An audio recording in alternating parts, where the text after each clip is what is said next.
For those embracing the crochet tin done with a latch hook, and you get that pink and green thing that they put in the kits that fall apart, no.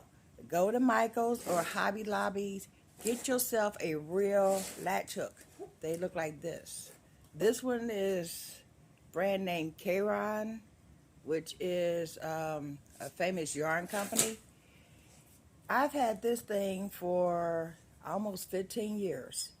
I also have a blue one that's solid plastic instead of a wooden one, because when this got lost, I bought another one. They cost $2-3. So you don't have to worry about this falling apart. That is permanently attached. This works, period. You don't have to worry about it popping, stitches, and all that. This has been PurpleButterfly.